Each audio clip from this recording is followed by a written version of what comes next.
In the fall of 2022, during our annual Colorado trip, we met up with Sebastian, who was doing a big road trip in his 2022 Rivian.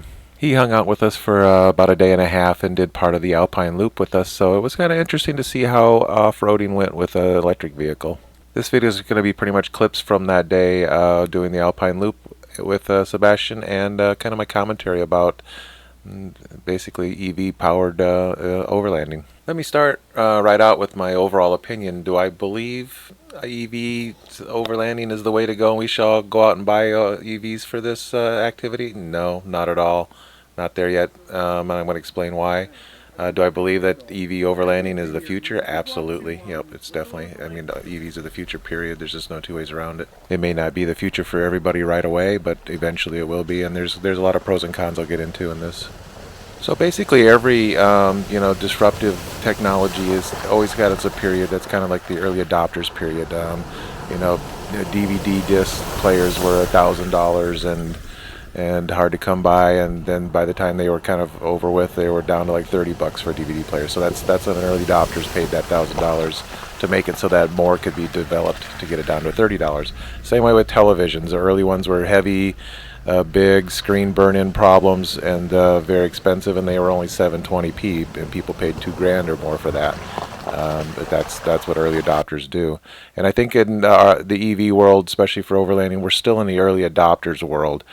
The bigger the device is, or the production costs of it, and the bigger the disruption, then I think the longer the early adoption period is, and we're still in that with electric vehicles. You can argue that Leafs and Teslas have been around for a lot of years, but technically there's not that many of them built. Tesla's building a lot. There's really only two cars that they even make, the Model S and the Model 3, and then they have a variant of it that's an SUV. So there's not a whole lot of them out there.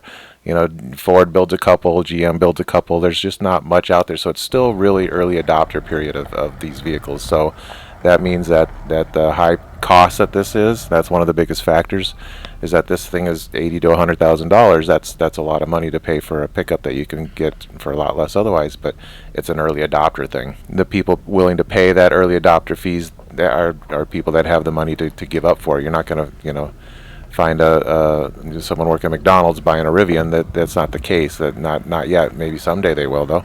And as usual, people willing to pay that early adopter, fees or whatever for a thing, they're going to be the people that can afford it. To people that are buying a $90,000 off-road pickup, then that's probably, they make enough money, and there's plenty of wealth in our Western society that's equal to a $30,000 vehicle to somebody that makes less than them. So it's not that big a deal, and that's part of the cost, and that's why it's not necessarily the way that we should all go right now, because it's still early adopter times, and that price is high as well. The other big thing that keeps getting brought up with the EVs is, and this is part of that early adopter period too, is the range. I mean, the Rivian has a range of like 315 to 400, depends which battery you get and everything.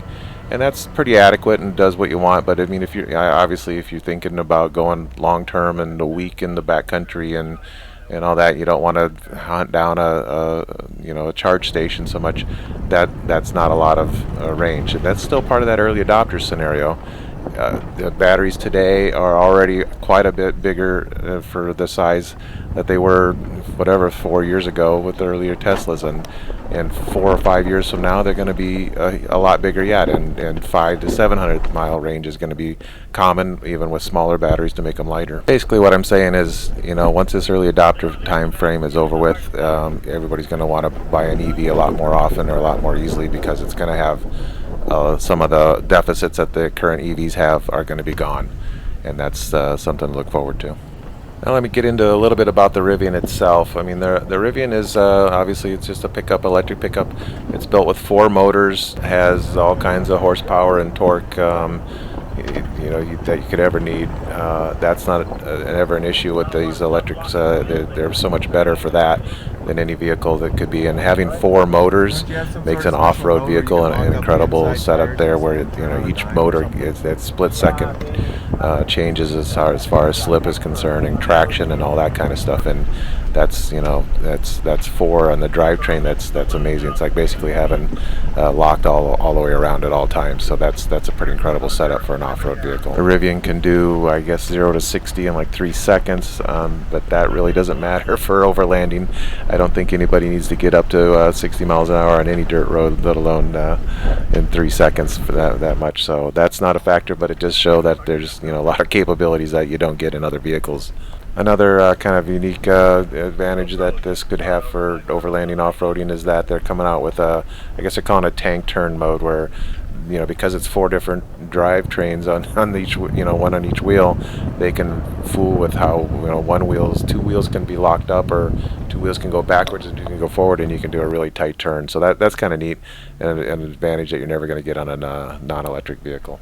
Because the drivetrain isn't so big up in the front, then it has basically a frunk in there with 11 square feet of storage. So it's kind of always looks a little bit strange at camp when the hood's up on the vehicle. It's like, oh, something's wrong with that vehicle, but no, you're just basically getting your gear out of your front end there. One of the absolute neatest thing about this vehicle, and this could be done in other vehicles as well, it's not necessarily specific to being electric or everything, is that it's an air suspension system. So basically Sebastian can just push a button and it raises his suspension up to about just under, depending on what wheels you have, but you can get up to about 14-15 inches of ground clearance just with a push of a button. And then opposite of that is during, you know, freeway speeds, you can actually lower it down and get a little bit better aerodynamics. And then of course, you know, it has different modes that you can do, you know, for the programming of the motors and the slip and all that. So there's, you know, rock crawl, soft stand, rally mode, stuff like that. Other vehicles can do that too, so that's not totally unique. It's just unique with 4 motors of how they can carry it off and how well they can carry off those different modes. Another unique feature thing about the Rivian is they got the gear tunnel there that's between the back seat and the bed of the truck, and they're doing kind of an electric slide out kitchen on that. Since it's going to have so much power, you'll be able to do electric cooking and everything instead of hauling gas around. Kind of, in other words, they got a lot of pretty cool advantages that can make off-roading interesting and fun and different than what we're used to, you know. So there's a lot of great advantages to it. Now there are some disadvantages. I already kind of touched on some. It's expensive, you know, at this point. Someday it's not going to be. Range isn't the greatest, especially if you're doing a long driving. That's going to change over time. That's not. I already kind of covered that. The other factors right now, they're really quite heavy. They're over 7,000 pounds for this. My big F-150 is 4,900 pounds empty. So they're definitely heavy, and that could be a factor in some cases off-roading. So, and because of that weight, that also matters. It changes things like what wheels or rubber you can put on them. You actually, I think, because of the weight, they actually are a little bit different, heavier dutier rubber on them and everything as well. For this trail run, we were staying originally at the end of South Mineral Creek and went into Silverton, up Cement Creek, and then up over Corkscrew Gulch, and then ran into Uray. He did some charging there while we ate some pizza. So it was a really great fun time, and it was a good trail to test out the capabilities of this, and very scenic. That was kind of the key, and it was good fall, beautiful colors. So the Rivian did great on this trail, and he had a good time, and that's really what it's all about. So all in all, it's really a lot of fun to have different vehicles out on the trails. We're not all just running the same Jeeps and stuff like that. So it's I kind of welcome new vehicles out there, and looking forward to more the EV off-roading in the future. Again, Rivian off-roading isn't probably for everyone and every situation yet, but it's really the beginning of the future, and it's going to be.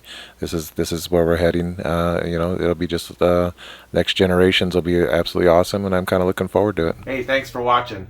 If you enjoyed this video, I'd really appreciate it if you hit that like button and subscribe. We'll see you on the trail.